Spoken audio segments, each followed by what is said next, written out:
that we love so very much joined together in marriage. When Paul and Jasmine first asked me to conduct the ceremony, obviously my first question was, how much does it pay? Because let's face it, look at me, I gotta eat. When they said it would pay absolutely nothing, but there'd be free hors d'oeuvres on a Caribbean island, what can I say? I couldn't resist. Actually, when they asked me, you could have knocked me over with a feather. I've known Paul since the 6th grade, when we were rivals on the ice in a fledgling house league, then reunited as teammates on our high school hockey team. Not just any high school, the place that launched 1,000 SIPs, Suffern Senior High. Paul is one of those, we met while indulging in the same extracurricular activity. That's right, we both shared a love of backgammon. Paul is one of those special people you meet in your life. Loyal, beyond generous, passionate. There's no quality about him that does not have a best way to put it is a relaxed intensity to it. As many of you may know, and maybe many of you didn't know, Paul has had a secret obsession with the royal family for many, many years. Paul spent much of the spring of 2011 wringing his hands in excitement and anticipation over the royal wedding of William and Kate. It's only fitting that today his bride looks every bit the part of the beautiful princess. Upon meeting Jasmine, after hearing so much about her from Paul, it didn't take long to see in her what Paul saw in her. She is kind, fun, fashionable, family-oriented, and not to mention has a ton of young energy.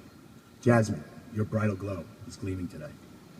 I love and respect you both immensely. That's what I can say. It brings me an overwhelming amount of joy and appreciation to be here today. It is truly an honor to preside over this ceremony.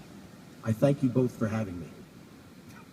I would also like to thank the Church of Spiritual Humanism for making me the ordained reverend you see before you. I respect them not only for the online church they are, but for the online church they yearn to be. Marriage is this incredible institution.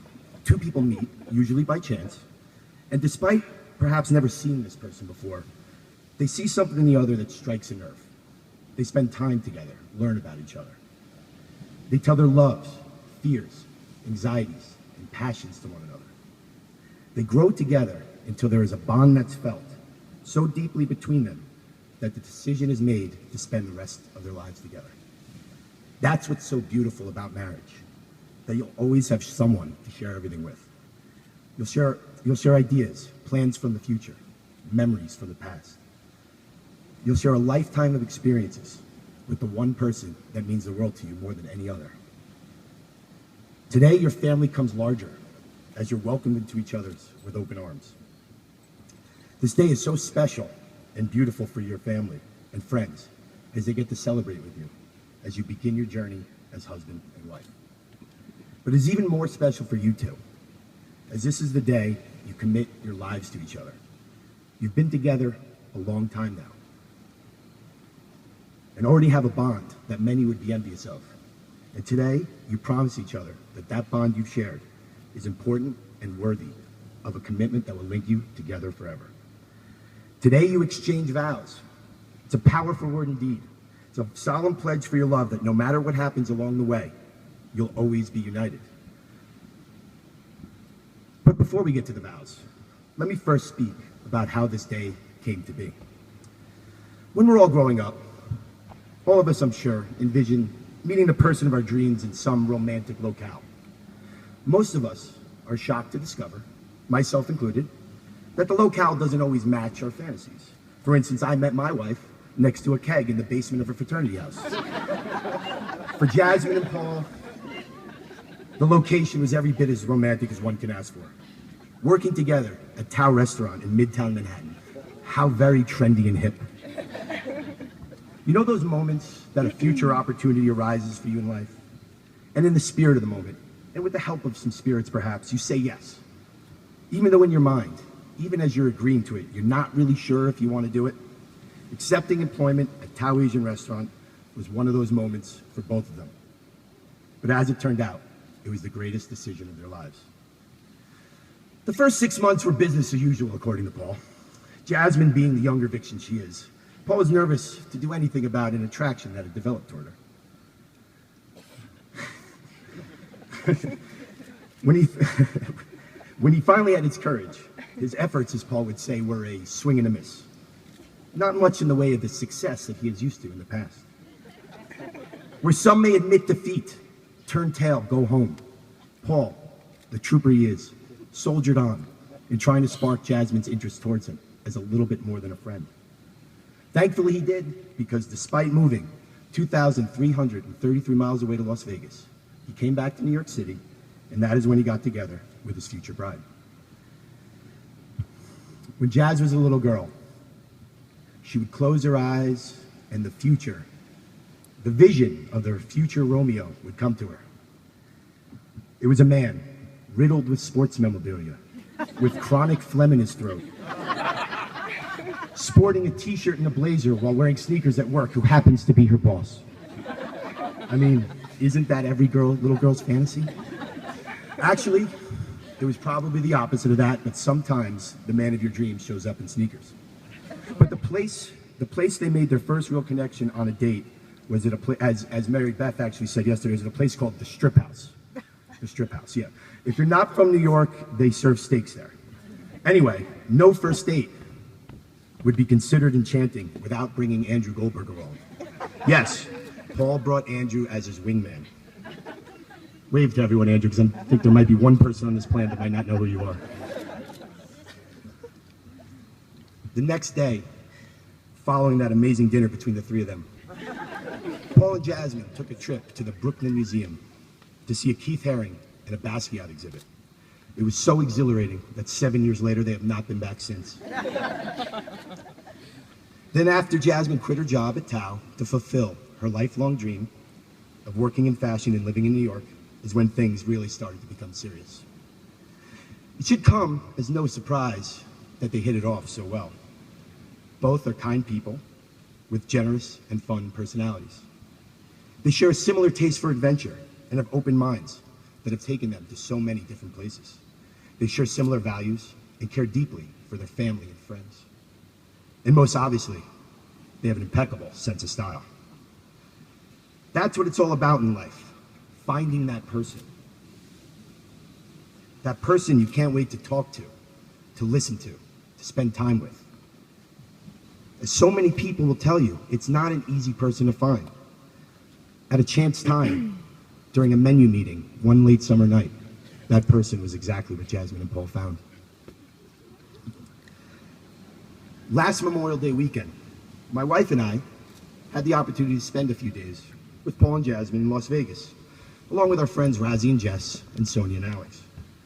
I'd been away on vacation or just blowing off steam thousands of times up to that point, but it was my first time really getting to see them together for an extended period with the knowledge that I was going to be their future internet minister. What struck me while we were there, other than their bottle service prowess, which by the way is nothing short of a wake-up call to America, was their outright thoughtfulness of each other. I guess thoughtful is a bad word because it lacks romance, but it was cool to see Paul doting on Jasmine. Like I said before, there's a calm intensity to Paul, and you can see how intense his devotion was to Jasmine. It was cool to see how much Jasmine adores Paul, the way she looked at him, spoke to him. You can tell this was a person who was head over heels in love. As I mentioned, there was a sense of adventure to these two, and that weekend was no different. Whether out to dinner or screaming at a blackjack table, that sense of adventure has already brought them to so many amazing places. Italy, the forests of Hawaii, the islands of Puerto Rico and the Bahamas, the deserts of Nevada, and of course, the savage wilderness of Ocean City, New Jersey. That sense of adventure, that open-mindedness, has also brought them so many wonderful friends. When you're walking around tonight, meeting everyone, I think you'll be amazed about the amount of people that Paul and Jasmine have connected with. Many who couldn't be here because the numbers are just so vast, but by the variety of people whose lives they've touched. From chiropractors to sports agents. They have so many wonderful friends from all over the many places that they have been. That's because Paul and Jasmine have so many qualities that you find in great friends. The capacity for love, caring, loyalty, a great sense of humor. They're great listeners. They have down-to-earth personalities. These are the qualities that make great friends. It's these qualities that will make them such a great spouse to one another. As anyone in a happy marriage will tell you, the secret to their success is being each other's best friend. That's exactly what Paul and Jasmine are. The main reason they are this way, which is another thing this lovely couple has going for them, is they have such a strong support system. There's nothing more important in life than family. The person you grow up to be is essentially a reflection of your upbringing. Your parents, grandparents, brothers, sisters all mold you into the person you now are. Now, for some of us, that is truly a frightening thought. However, Jasmine and Paul have been fortunate enough to be born into such wonderful, caring families. Jasmine and Paul wanted to make it clear today how important the love they have for their family and the gratitude they have for a lifetime of guidance, support, and love. To this end, we could go no further without first mentioning the people without whom we would not be here on this glorious island day. We wish Paul's grandmother, Sylvia Bescher, could be here. I'm sure there's no place that she would rather be than sitting in the front row, watching you two tie the knot. However, if Craig is anything like my photographer, if pictures are worth 1,000 words, you'll have at least 2 to 3 million words to show her. There are people with us today in spirit that are missed so very much. We wish Jasmine's grandfather, Russell Snow Sr., and great-grandmother, Marie Reynolds, could be with us today, along with Paul's grandfather, Charlie Bescher. Even though I've never met your grandparents, there's no question in my mind that they would be so proud of you and in the happiness you found in each other. They say a parent's love is unconditional, unless, of course, you're me, and you've kicked your front door in time and time again because you forgot your house key growing up. But again, who you are is a reflection of how you are raised. And if you've ever met one of these two people for more than 2 minutes, you know they were raised by very special people. I'd like to introduce Jasmine's parents, Russell Snow and Mary Beth Snow, and Paul's mom, Cindy Bescher, and stepfather, Murray Richmond. I'd like to take a moment and thank them for all their hospitality this weekend. I just want you guys to know that I spoke to everybody attending the ceremony, and we've decided we had such a great time, we're going to come here again next year this time. Thank you so much. I'm sure the hotel will give you guys a great deal. Thank you. Here we are, celebrating your wedding day. We sit here on the island of St. John in the Caribbean Sea. Perfectly apropos, considering the island's nickname is Love City, and also because how much St. John means to Paul and Jasmine, since Jasmine's parents have a timeshare here, and they've come here 5 or 6 times before. They've said the same thing to each other each and every time they've made the trip here. The only thing in the world that could make this place any better would be to have all of our family and friends here. All of us being here to celebrate Paul and Jasmine is a beautiful thing. It's been a beautiful day. The sun was shining. Jasmine and Paul, you are surrounded by family and friends. This is what makes life so beautiful. Through the course of the year, we may have 4 or 5 big events. They're mostly holidays and weddings. Days that we come together and with our friends and family, celebrate life, enjoy each other's company, and eat way too much food. Everyone looks forward to these events because they're a blast and they remind us how lucky we are to have the family and the friends that we have. But it is a time in between these occasions, in the trenches, so to speak, that relationships and life are challenged and defined. Love is a ritual that must be practiced daily if it is to last a lifetime. Don't let a day go by without telling each other, I love you. Don't let a day go by without telling her how beautiful she is. Don't let a day go by without telling him how good he makes you feel. It's important. It's important because all of us need to be reminded that there's someone in this world that loves us, who's thinking about us. It's important because sometimes in the trenches, it may get tough. A wise man once said, the concept of 2 people living together for 50 years without having a cross word suggests a lack of spirit only to be admired by sheep. There'll be days you don't see eye to eye on something. That's why it's so important to express your love daily. When you're in love with someone, there is no argument that can't be calmly resolved and followed by both people saying, "I'm sorry." In a marriage, you are an alliance. And for any alliance to be successful, you must see the other's point of view. That may take a few apologies, a few compromises along the way, but they'll be few and far between, and they'll be surrounded by agreements, joy, and a shared love of life. I'd like to speak a little bit about the sanctity of marriage. Now, I know what you're saying. What's this guy? What's this young guy? What's this young, attractive guy who's been married all of 7 years know about the sanctity of marriage? Wow, that's a valid question. I did not think of that. Yeah, all right, marriage is beautiful. In great times, when you have successes, and there will be many, there'll be someone to celebrate with. However, marriage is wonderful not only when things are going great. In fact, marriage really earns its stripes in tough times. When life punches you in the face, when you lose someone close to you, when the bills pile up, or every day feels like a Monday morning, there'll be someone right there to shoulder it with you. It may not be any less painful, but you know there is someone that feels it too. Someone that will pick you up off the mat and help you get back into the fight. You'll never celebrate, laugh, cry, grieve, be sad alone. You'll have your husband, your wife, your best friend sharing it with you. Marriage is a union, a pairing. But it's important to remember the words of Khalil Gibran. I'll spare you the poetry reading. But basically the gist of what he wrote is that though you are now united, do not lose yourself in your union. You are still two people that will grow. And like the poem says, the oak and the cypress do not grow in each other's shadow. You are Paul and Jasmine, two wonderful individuals. And it is important to remember the success of your marriage that got you the success to keep the traits that brought you together in the first place. Now, before we get to the vows, a few months ago, I thought it'd be fun to have Jasmine and Paul separately in an email complete 4 specific sentences.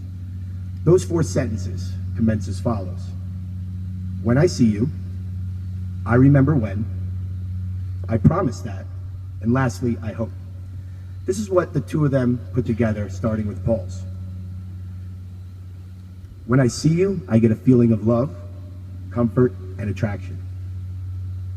I remember when we worked together at Tao. Our relationship was a secret to most. That said, we would leave candy for each other in the side stations because we barely spoke at work. I promise that I will make you laugh when you're feeling down, hold you when you're scared, and join you when you're having fun. I hope that one day you can have a happy and healthy family that resembles both of our current families. Now for what Jasmine put together. When I see you, I get excited. I gotta pick this up, I can't see it. When I see you, I get excited, even if I just saw you 5 minutes ago, and you came back because you forgot something. I remember when I used a gift card to get a pedicure at the Mandarin Oriental Hotel Spa. And when I was there, they let me know that my boyfriend had called ahead to schedule a manicure, and he had taken care of the bill. He wasn't my boyfriend at the time.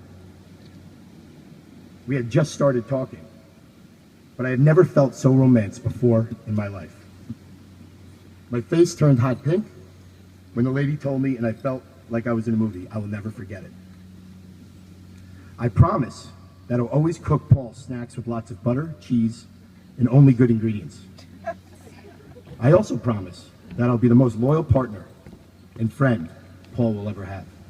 He can count on me for anything and everything. I hope I can still make Paul happy when we're 100 and we're still popping bottles at our grandkids' wedding someday. Now, I had asked Paul and Jasmine to write so much more about the many reasons they love each other, and I was going to talk about all of them today. But I am sure right now there's a painkiller, or a fruity tropical drink to be had by most of you, so I will not make this ceremony any longer than it needs to be. What Jasmine said about making Paul happy at 100 reminded me of a Rolling Stone article I read recently about Jeff Bridges. He was talking about his wife in marriage. He said, "Something I didn't count on in marriage is that it's gotten better on all fronts. It gets deeper and richer." It's so true. As much as things have changed for the better since you met, things are only going to get better and better and better in the years you accumulate together in marriage. So, without further ado, let's get on to the vows. Mark, do you have the rings?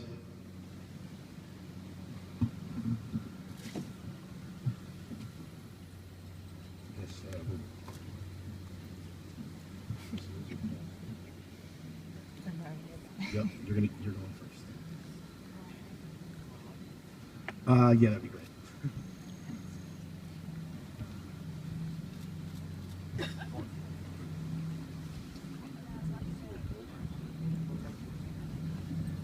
Okay, Paul, would you please place the ring on Jasmine's finger?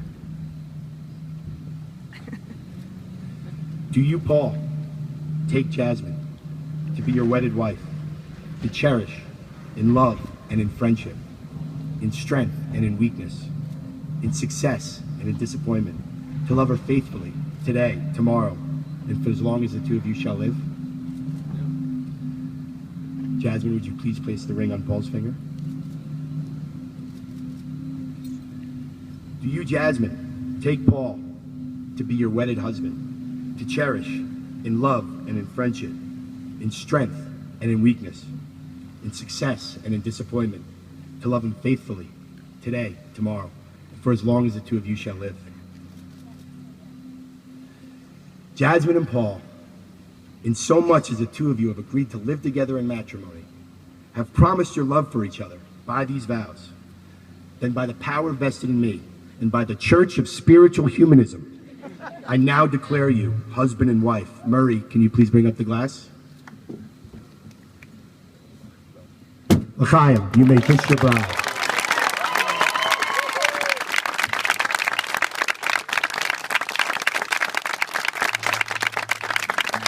Woo.